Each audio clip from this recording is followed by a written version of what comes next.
Months into the COVID-19 pandemic, America saw one of the largest mass demonstrations in its history after the murder of George Floyd in Minneapolis. These protests are part of an ongoing 400-year conversation on whether or not our country has lived up to the promise laid out in our Constitution, or whether the check has come back insufficient funds. Today we have with us Leon Andrews, the director of the Race, Equity, and Leadership Initiative at the National League of Cities, to speak about what equity really means and what role our towns and cities can take in this equation. We'd like to thank our new premier sponsor at Digital Back Office, Palo Alto Networks. Check them out at digitalbackoffice.com or paloaltonetworks.com, as well as our sponsors at Gateway and Housatonic Community Colleges. The Municipal Voice is the Connecticut Conference of Municipalities podcast in collaboration with WNHH LP 103.5 FM. I'm your host, Matt Ford. As always, be sure to give us a like and let us know what you're thinking in the comments. CCM's Municipal Voice podcast continues to present a key forum on important state-local issues. The views expressed do not necessarily reflect the consensus views of CCM or our member municipal leaders. Leon, thanks for speaking with us today. Great to be with you, Matt. So for starters, can you tell us what the REAL initiative is and how it fits into the National League of Cities? Yeah, REAL. REAL stands for Race, Equity, and Leadership. We were created 6 years ago with the backdrop of Ferguson. I think we all remember where we were 6 years ago when we saw the city kind of facing the tension in their city. And Ferguson actually is a member of the National League of Cities. So they reached out to us looking for help. And so at that time. And we weren't doing a whole lot of work at the time around racial equity or racial justice. So the conversations we were having with them, we obviously were saying, don't do what you're doing, the tanks on the streets. Not the best way to respond to the moment. Yeah. But we found ourselves as an organization trying to figure out kind of how do we respond not just to the Fergusons, but there were so many other cities that were facing it, from Baltimore and North Charleston, McKinney, Texas, so many cities. So REAL was birthed out of our CEO and our board president at the time wanting to do more than just put out statements. And so our president at the time was Mayor Chris Coleman from St. Paul, Minnesota, and Clarence Anthony, who was our new CEO at the time, was really trying to organize something that could be more helpful to members. And so REAL was launched with that backdrop to really support how do we strengthen local leaders, their knowledge and capacity to eliminate racial disparities, to heal racial tensions, and build more equitable communities. To avoid becoming the next Ferguson, essentially. Yeah, like as essentially, how do elected leaders become more comfortable talking about race and racial equity? What does it mean to lead in this space? It's not what we found 6 years ago. In the journey that we've been on, there's a lot of space that we need to create to help leaders get training in that space, where they can learn and talk to each other, and how do we create more networking opportunities for them to be comfortable leading in the space. But then also, what does it mean to lead? What does actual leadership look like if you're going to be committed to centering racial equity? How do you do business differently within your city? Yeah, this is the goal. How do you go about that as a local leader? Yeah, that's right. Yeah. So I think in this conversation, it's important. Definitions are important.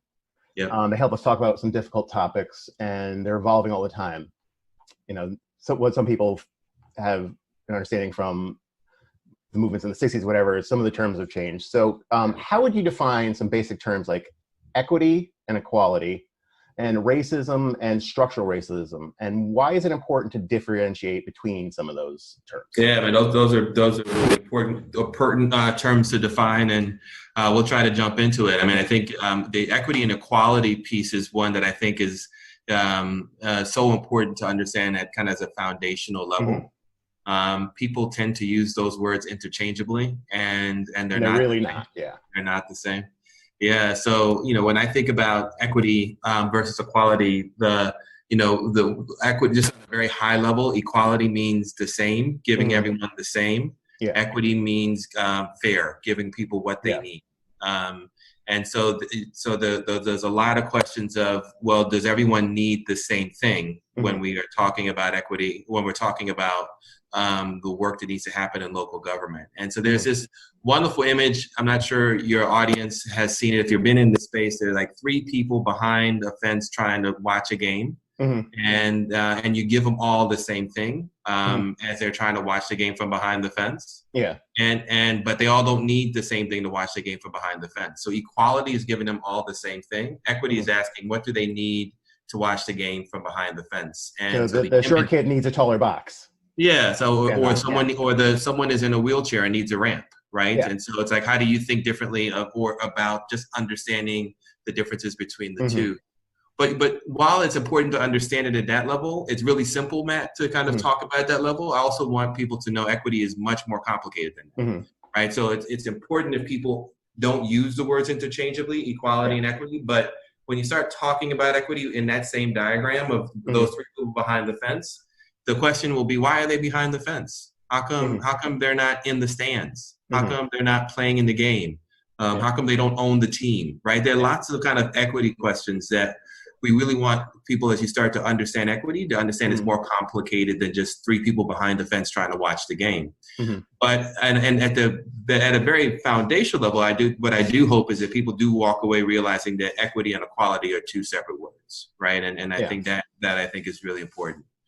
And then you asked about racism versus structural and institutional racism, and that's a really a really important term to really unpack. The way we talk about racism for city leaders is to understand it from a policy perspective, policies, practices, procedures. And most of the time, people tend to think of racism as individual acts of racism. So Dylan Roof, everyone remembers Dylan Roof in Charleston. 6 years ago, walks into a church and murders 9 people, and that was an individual racist act. Or Charlottesville 3 years ago, right, in terms of what happened in Charlottesville, Virginia. And so that's usually how people begin to process racism in the individual act. But when you ask about institutional racism is actually looking at policies, practices, procedures that have actually benefited white people over people of color. Sometimes intentionally or inadvertently, but sometimes actually very intentionally. Yeah. So for instance, when you say policies, practices, procedures that have benefited white people over communities of color, one thing that we bring up in our trainings a lot for city leaders is to talk about redlining. And so there's a lot of local leaders have heard of redlining before, but not really truly understood the impact of redlining. And as we looked at redlining, knowing that there was intentional policy that was created after World War II that created opportunities for predominantly white families to be able to move out into the suburbs and created the suburbs. 98% of all loans that were granted to families that were returning from the war were given to white families to be able to get access to where they generated wealth. And so that talking about that one policy is institutional racism. So so acknowledging that redlining happened, but redlining is not the only thing that has happened, right? If we look at our transportation policies, we look at our education policies, we look at our criminal justice system, as we look at all of our governmental institutions, policies, practices, and procedures have been designed to benefit white people over people of color.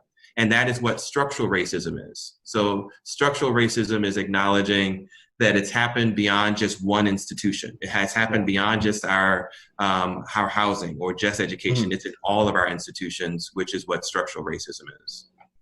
The last few months have taught us something. It's that people tend to choose to have these conversations close to home. They want to know what their local leaders are doing about it. What role can towns and cities play in fostering the ability to have difficult conversations? It's a great question. I think I think one powerful way local leaders in smaller towns and villages are modeling it is creating spaces to talk, to listen to the community. Having these, what they call uncomfortable, difficult conversations. Creating the spaces for that listening can be one of the hardest things to do. And so I think about one of our mayors that's very active in our work from St. Louis Park, Minnesota, Mayor Jake Spano, white mayor, in a city that is 85% white. And Jake would say, and as he says often, he's like, white people need to know how to talk to other white people about race. And even though he's in a city that is predominantly white, it doesn't mean that we shouldn't be having these conversations. In fact, we need to be having these conversations, right?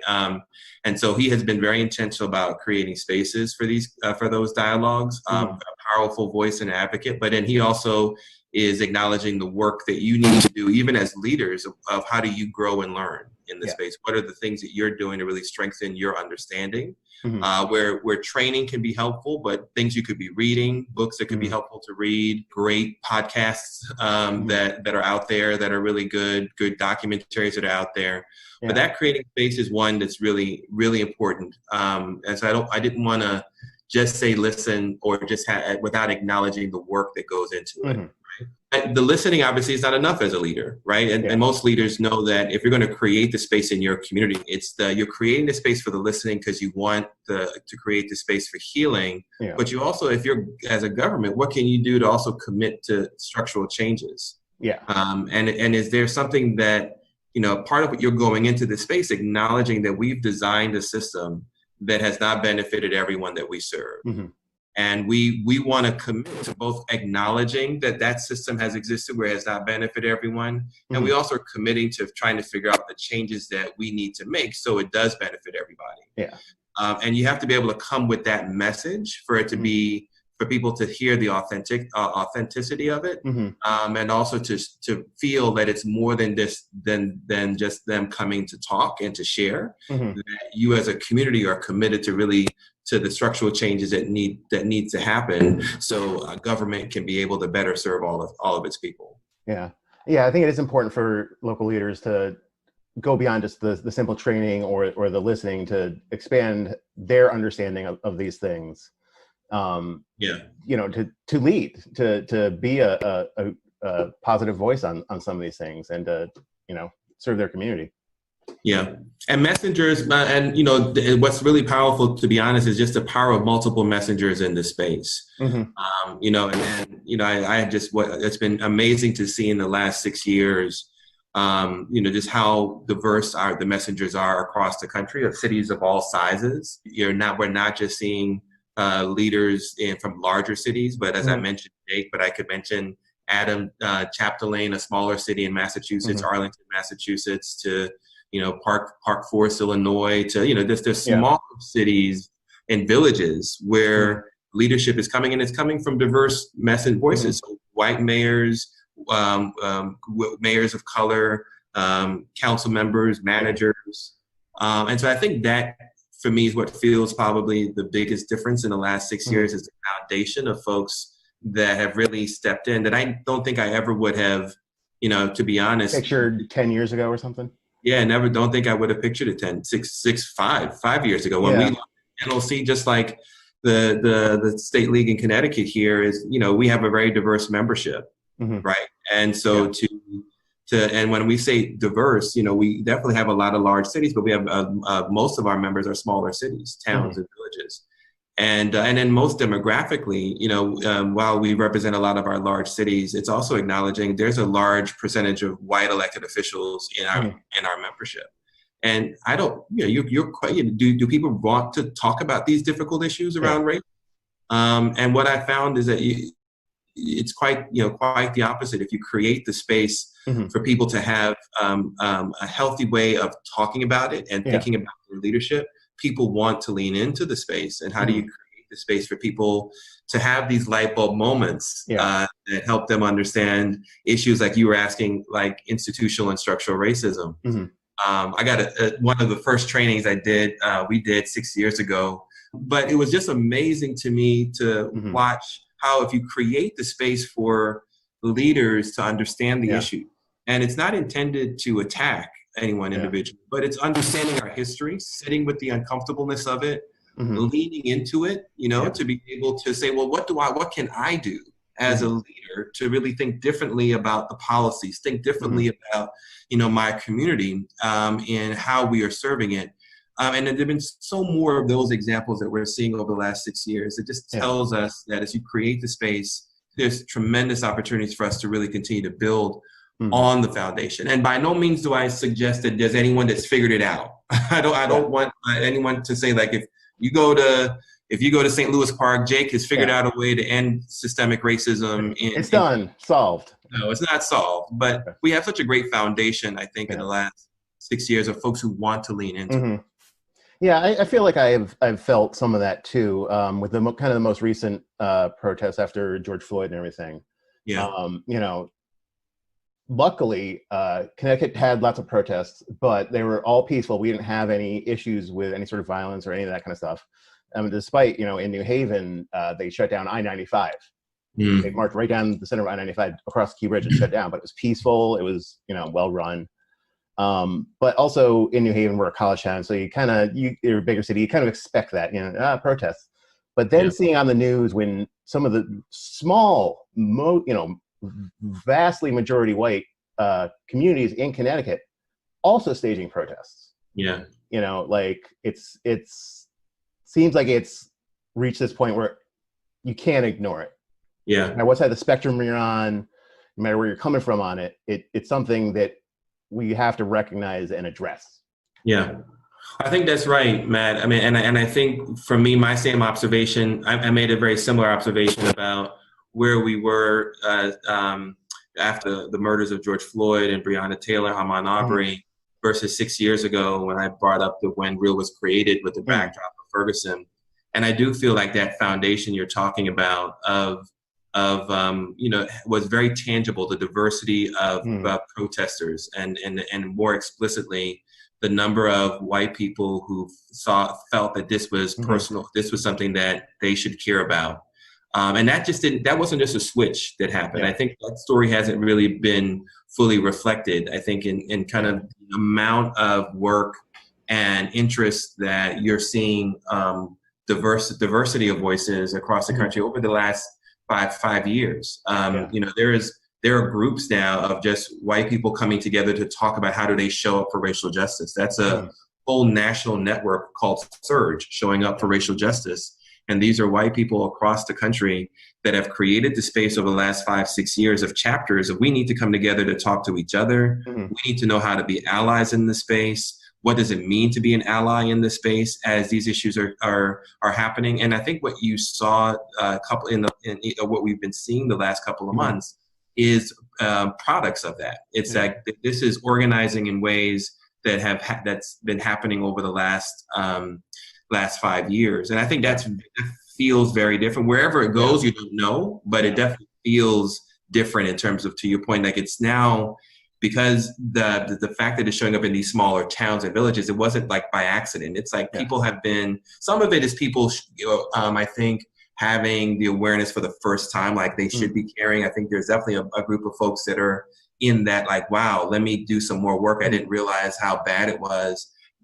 Or what is it that we really need to be tackling? And then there are others that are coming in much more aware and using that as a foundation for helping other people understand how they show up in this space. So I think it's a combination of things. And I think how some leaders find themselves in that space to want to lean in and create the space to continue to grow, I think is the huge opportunity. You are listening to the Municipal Voice on WNHH LP 103.5 FM. One thing that's kind of going to come clear is that this has deep roots in a lot of different arenas that we wouldn't necessarily think about. For instance, we know that race is one of the best predictors of life outcomes in America. What else do we know? Yeah, no, I think that, that's what you just named there. I want to hope that doesn't get lost in making the point. Like the data does reinforce when we look at from infant mortality to life expectancy, race is still the strongest predictor of one's success in this country. Yeah, it's numbers. It's there. It's there, right? So it's like whether you're talking about housing, whether we're talking about health, whether we're talking about education, criminal justice, unemployment, like the coronavirus showed it. Like even as we now look at the heightened unemployment rates, race is still the strongest predictor. Disproportionate number of Black, Indigenous, people of color are the ones that are impacted the most by the high unemployment rates, the deaths in the coronavirus. When we look at the disproportionate number of people that are dying to coronavirus, we know that the data continues to reinforce that Black, Indigenous, and Latinx communities are dying at much higher rates. The Center for Disease Control put out a study a couple of years ago looking at the maternal mortality rates of women, and they controlled for everything else in a woman's background. They controlled for how much money she made, controlled for what her education was, where she lived, and they still found that Black women had 2 to 3 times higher rates of maternal mortality than any other racial gender group. So that point that race is still the strongest predictor is really what drives racial equity. We talked earlier about what equity versus equality is, or what institutional versus what institutional racism and structural racism. But racial equity, defining what racial equity is driven by that data. If we know race is still the strongest predictor of one's success in this country, racial equity is closing the gaps where race no longer predicts one's success while improving outcomes for everyone. So that's the definition of racial equity, closing the gaps where race is no longer predicting one's success while improving outcomes for everyone. Both parts of that definition is important. We don't want to see race as the strongest predictor of one's success in this country. But at the same time, we also want to see outcomes improve for everybody. And so racial equity then requires us to be targeted, right? So if we know that race is the strongest predictor, how are we being targeted? And there's a term that Dr. John Powell, for your audience, uses, targeted universalism. Like, how are you being targeted in your process? So you acknowledge we still want universal goals. We still want everyone to be healthy.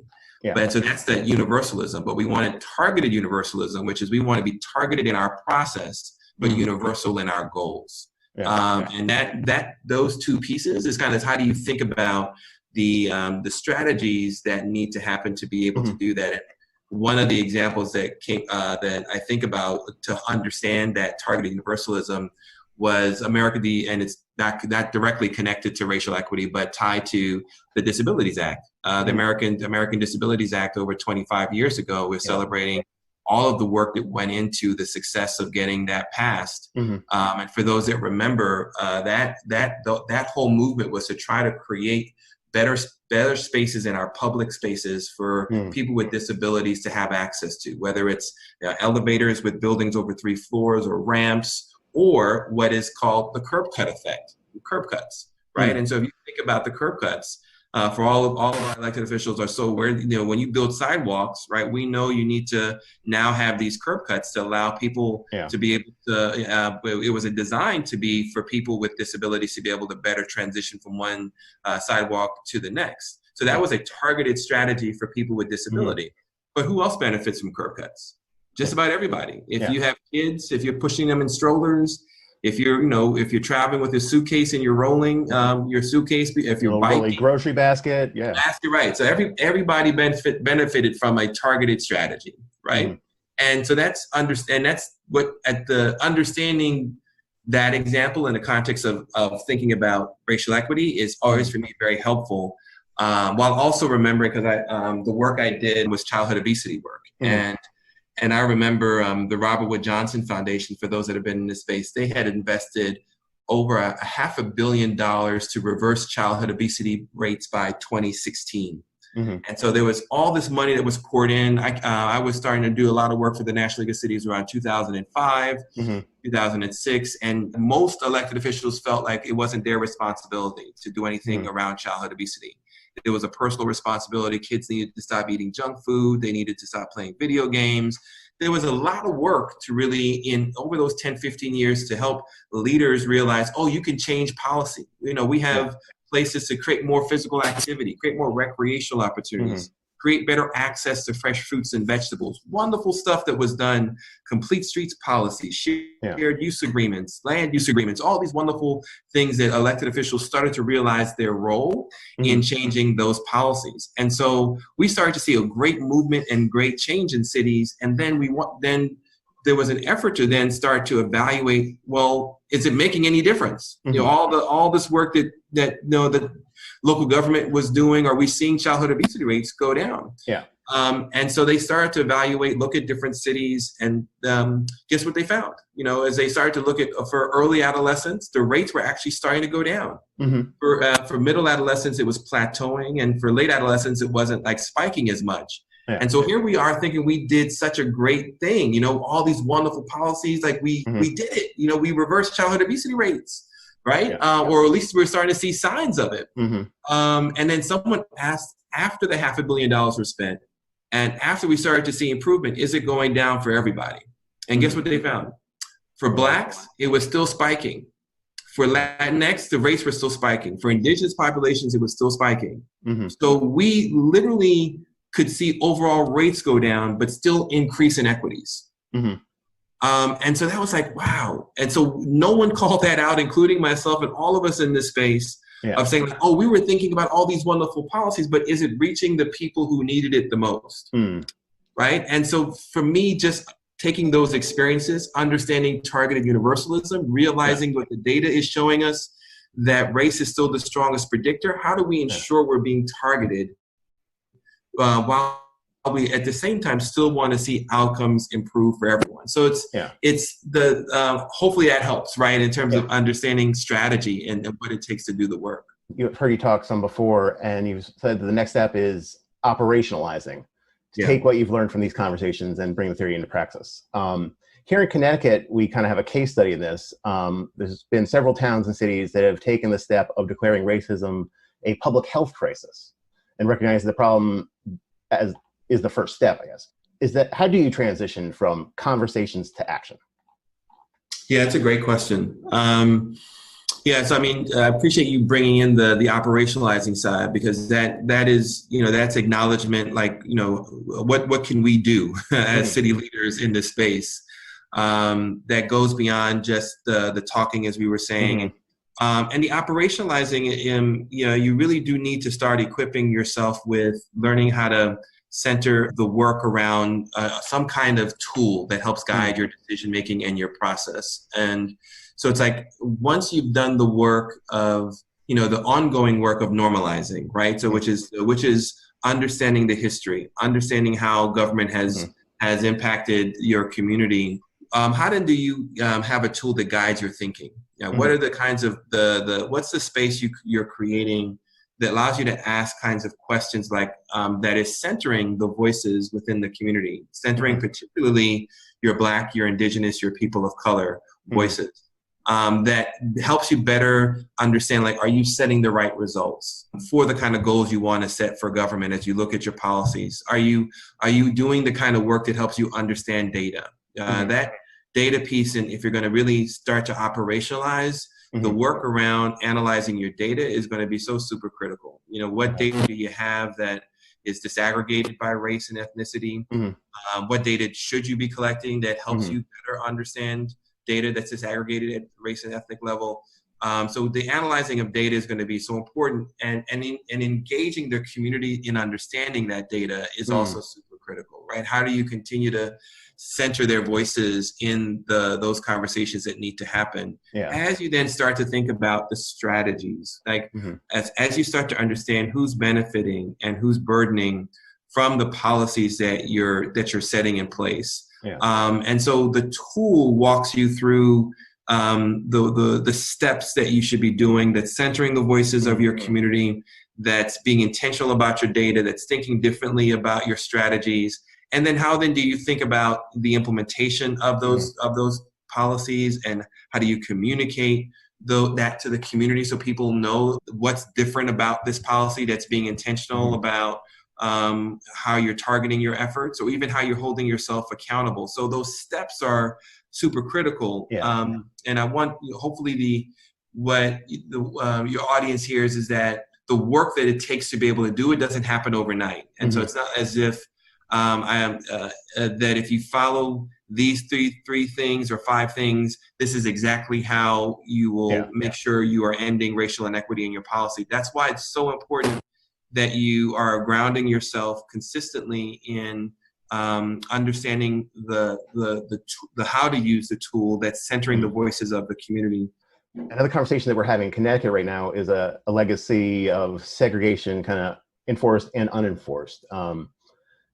There's a history like redlining and exclusionary deeds, as we talked a little bit about redlining before. We have a collaborative group here called Desegregate Connecticut, and Desegregate CT, and they come together to look at things like zoning laws and design guidelines. How does the way zoning laws and design guidelines are written create bias in housing? Yeah, it's great question. And that's, I think it's important to know the history of how, well, particularly what's embedded in that question is understanding the history of zoning and housing policy in our country that's tied to redlining, but it's not only redlining, right? It's understanding how for some cities, redlining was not a part of their history, but there were racial covenants. That was also another part of our history where that there were clear covenants that were made in neighborhoods where they said we didn't want Black people or people or other people of color living in our neighborhoods. And so neighborhoods were designed not by accident. People ended up where they ended up, as we understand our full history, but intentionally. We literally created neighborhoods that said, whites only, right, in these neighborhoods. And so redlining is a reflection of all of that. And so as you talk about zoning and the decisions that are made, it's with that as the foundation of where neighborhoods are, where they are, and how are you then thinking about the decisions now that are compiling on top of that. So while redlining happened in the 30s, 40s, and 50s, if you look at some of the work that we do right now in cities, we look at those redlining maps from the 30s, 40s, and 50s, and then look at your current population, and what you'll find is how closely similar they are. Right, where those borders kind of lines set up then officially went away, but practically on the ground they're still there. That's right. The remnants of them, the scars of them, are still all over the map. That's right on point, Matt. And that goes back to that institutional racism definition you asked earlier of me at the beginning of our conversation. Like these were policies, practices, procedures that were put in place that have benefited white people over people of color, right? That's institutional racism. And it didn't just happen in one institution. And sometimes it did. And even if it happened intentionally in the 30s, 40s, and 50s, the unintentional aspects of it are happening right now, even if people are not creating policies with the intent of wanting to benefit white people over communities of color. But because we haven't changed or addressed the history of policies that still reflect why neighborhoods are the way they are and how those policies that have been created now continue to reinforce some of those same intentional segregation policies that were in place, only continues to create more problem upon problem, right, that we have in our cities, right? And so the zoning is one great example of that, right? If we don't recognize that as we are realizing that these neighborhoods were created the way they were and now are designing zoning policies that are not acknowledging kind of who benefits and who burdens by those decisions, we only will be reinforcing the problem that exists in our cities and in our towns. Right. And so the zoning is a great example of the need to understand that history and the need now to be targeted as we think differently about our strategies. If you think about how grocery stores or businesses choose where to build a grocery store, right? Even before we started taking on these food deserts, which is what it was called, they were looking at the demographics of a neighborhood. They were looking at the intentionality. They were looking at data of what is considered a healthy neighborhood. And so a healthy neighborhood was created by some really bad policy, right? In terms of what we decide was considered healthy or who could live there and who couldn't, right? So these same intentional neighborhoods that were created 60, 80 years ago that were exclusionary to Black people and people of color that then then allowed people to be in what they would consider good neighborhoods versus bad neighborhoods are all part of policies that were then created on top of that. So so the policies continue to reinforce the same challenges that cities have never really fully addressed. So we've built some bad policies upon bad policies, and we haven't really addressed the root cause of the issues, right? Which is the work that in order to be able to do this work, particularly if we're talking about operationalizing. How do you get to the root causes to really talk about the work we need to do that really is committed to making sure we're not putting another bad policy on top of something else, right? So that's, at the end of the day, is really what cities are really trying to do as they're trying to take on this work. Yeah, when you're talking about the food deserts, I know there's health aspects to that, but one of the other things I was kind of hearing out of that was the business aspect, the economic consequences of segregation. Yeah, so that's a great question. So to give a big shout out to our colleagues at PolicyLink, they have created this great resource website called the nationalequityatlas.org. Nationalequityatlas.org. Yep, nationalequityatlas.org. And actually, if you go there and it allows you to put in your state, you can either put in your city or your region, and it helps you to, what it does is kind of generate research within your city that looks at some data that's disaggregated within your region. So it looks at income and education, and what it does, it makes a business case for racial equity. That's the way I would. It's like, many people think doing racial equity, it's about, it's about the moral thing to do. And there are definitely folks that make the case about racial equity being the moral thing to do. But what I like about this work that we do with city leaders, it's not just about talking about morally, this is a good thing to do. This racial equity is about good governance. Yeah. And what I like about being able to be in the data space, it really reinforces that. It makes a business case. And so one of the data sources within the National Equity Atlas, it looks at what inequities would look like within your city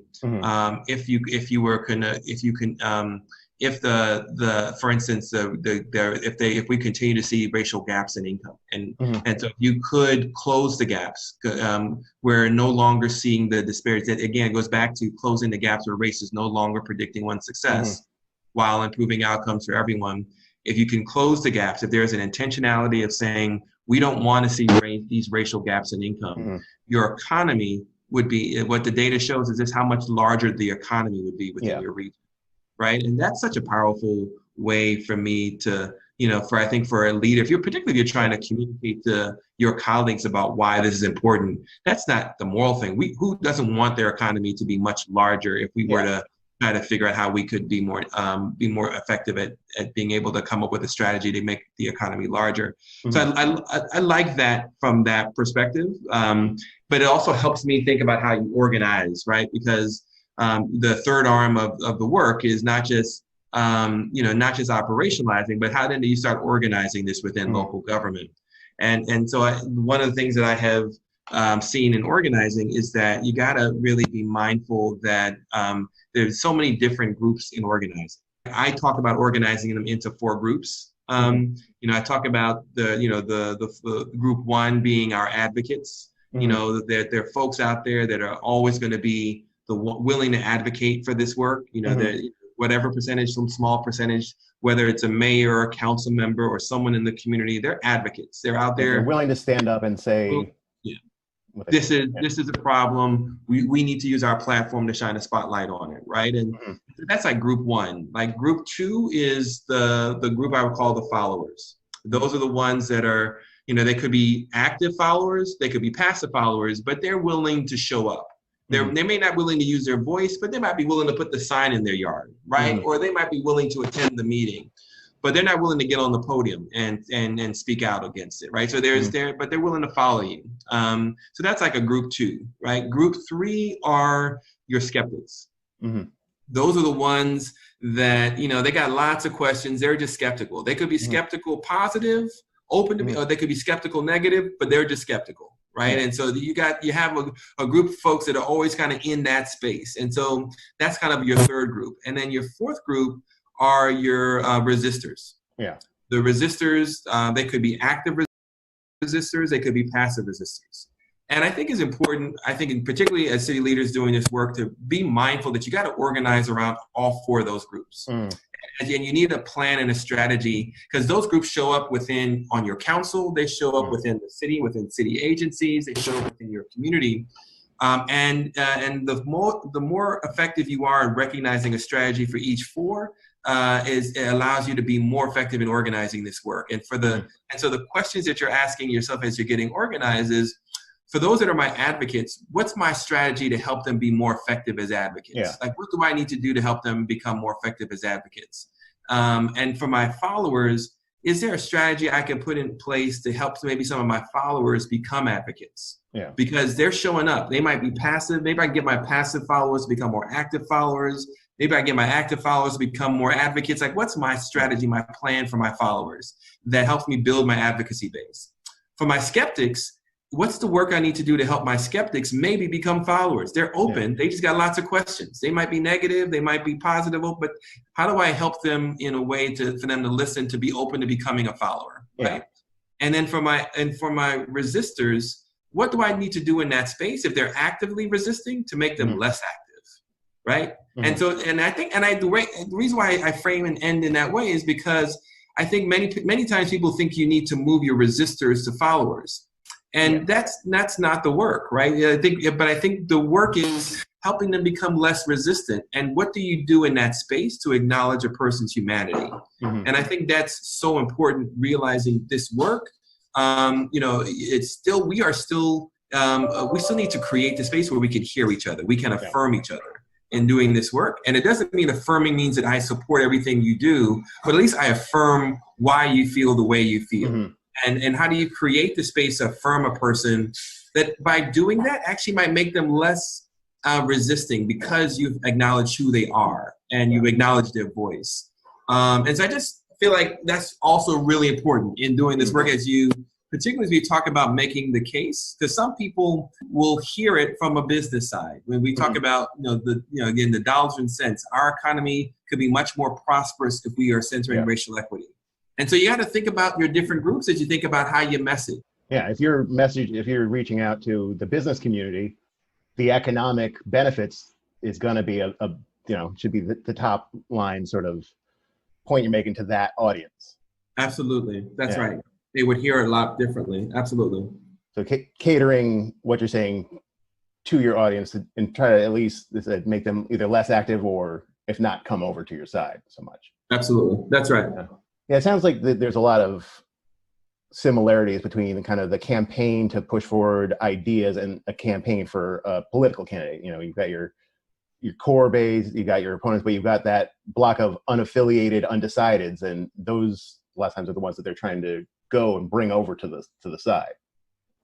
No, I think you're right. I mean, if you approach it with from a campaign-like approach, I mean, it does allow you to have maybe even a sense of urgency behind it, right? And that I think is also something we have found to be so effective for cities that are doing this work. That in fact, we tied all three to how we think about our theory of change, of how change happens on the ground. The step one is that folks need to understand why change is needed, right? Why do we need to do something different? And so the work that needs to be done to normalize helping people understand our history, understanding race, and understanding some of the things we've been talking about is really important in helping people understand why change is needed. Then step two to that is, and what can they do? And that's the second part. What are some proposed solutions? What are some tools that they can use? How do you begin to operationalize? And so that's been part of the other thing, part of what we've been talking about as well today.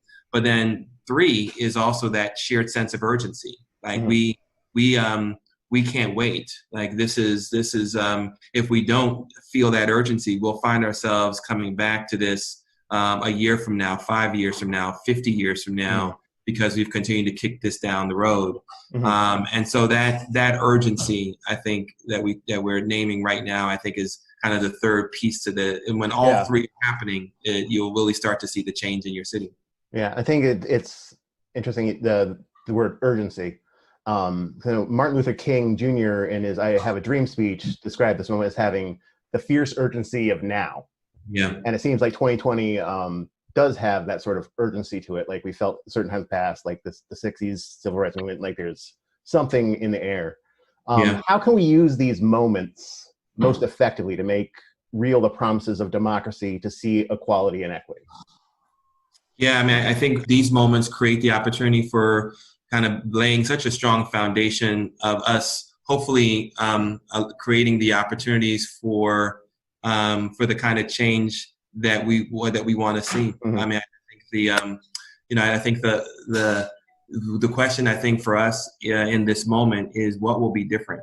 right? As we are, if we are, committed to being, if city leaders are more committed to understanding the data, realizing where the disparities exist, and willing to then, do something different, it will require a commitment to being targeted. Targeted in our strategies, targeted in our process, right? And that's where I think city leaders will need to really show they're willing to step up in how we think differently about targeting our strategies, targeting where resources are needed, and that requires some political courage, right? We don't want if we want to continue down this false universalism approach where it is we will continue to, we know we have this larger problem, but we will just continue to kind of share resources and spread our strategies across in a universal way that's not targeted. We will only continue to see the inequities continue to be exacerbated. And so are we doing anything different that's showing that we're being targeted, that is committed to these kind of structural changes that are needed? And I think that's the opportunity that's in front of us. That will be the measure of have we done anything different, and where can we point to that shows that commitment has been made in the decisions that we're making. Yeah, I guess that's in the end the question is, how do we know if we succeeded? I feel like in this work, where we started, I feel like there is no one city or one town or one village that has figured this out. And but if we know that racial equity is about closing the gaps where race no longer predicts one's success while improving outcomes for everyone, that is ultimately the measure if we know we've succeeded. Have we closed the gaps where race is no longer predicting one's success as we're looking at the data and we're seeing outcomes improve for everyone? I think for us in the work that we've seen, commitment level ultimately, is there commitment across from a city perspective to ensure that everyone is consistently being trained in racial equity? Like what do you need to do if there's work that you're tangibly committed to doing? It's not just a checking the box to say like, oh, we've done one training. Like what's the ongoing work that needs to happen with council, with your elected officials? What's the ongoing work that needs to happen within your city staff, that is really making sure that you are you're establishing such the foundation of who we are. We're changing business as usual. So that commitment to that training across your city, ongoing training, is kind of one example of a model that I think ultimately gets us to building that kind of foundation. That second is that if you're doing that ongoing training, is that you're also then committed to using a racial equity tool in your decision making. It's driving you in how council has conversations, and how staff makes recommendations to council and how they execute. Like you're ensuring that there's a tool that you're having in place that is constantly driving how you're thinking about your process and how you're thinking about your decision making. So that tool, I think, would be kind of a measure that exists, and that's something that's ongoing in your city. And then I think a third would be kind of what structures have you put in place that is holding yourself accountable.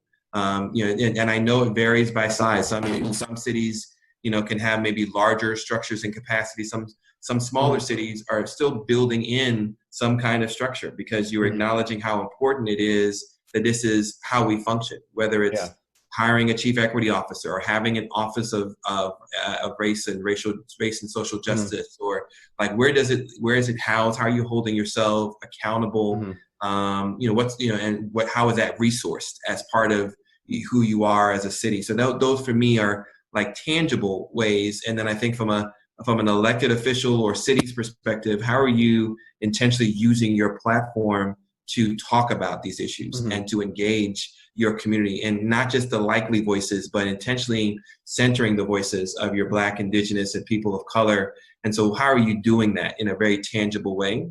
I think those, if I'm thinking about ways of how, again, this is, I wish I could say this one city has done it exactly this way, but we see elements, right, of cities doing it. You see great examples of cities heading in that direction. But the ultimate measure it goes back to, well, have we closed the gaps as a result of that, where race is no longer predicting one's success while we're seeing outcomes improve for everybody? And that, I think, is the ultimate measure as a result of all this work, that you want to hold yourself accountable to that outcome. Yeah. in the face of, the pandemic, and there's protests and kind of everything that's going on right now, and you're going around and speaking to local leaders around the country, are you feeling optimistic about the future? Yeah, I mean, I do, Matt, and I can't help but reflect on the last 6 years and kind of what I've been able to see in the work we've done with cities across this country. And I always find my way back to the hopeful space. Obviously on any given day, it can be challenging when we see the unfortunate continued tensions that continue to rise in cities. Mm-hmm. But there is what gives me hope are the opportunities that we continue to have in the work that we do with cities and city leaders. I definitely am hopeful. Leon Andrews, Director of the Race, Equity, and Leadership Initiative at the National League of Cities. Thanks so much for talking with us today. It was great, Matt. Enjoyed talking with you too.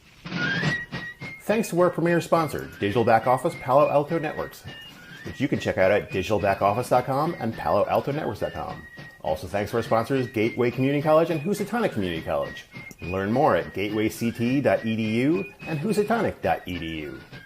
The Municipal Voice is a co-production by CCM and WNHH 103.5 FM. Kevin Maloney is our executive producer, Christopher Gilson is our producer, Harry Draws is on the boards, and I'm Matt Ford, your host. Be sure to check out our Facebook page and give us a like, and watch out for our CCM chat series on our YouTube page.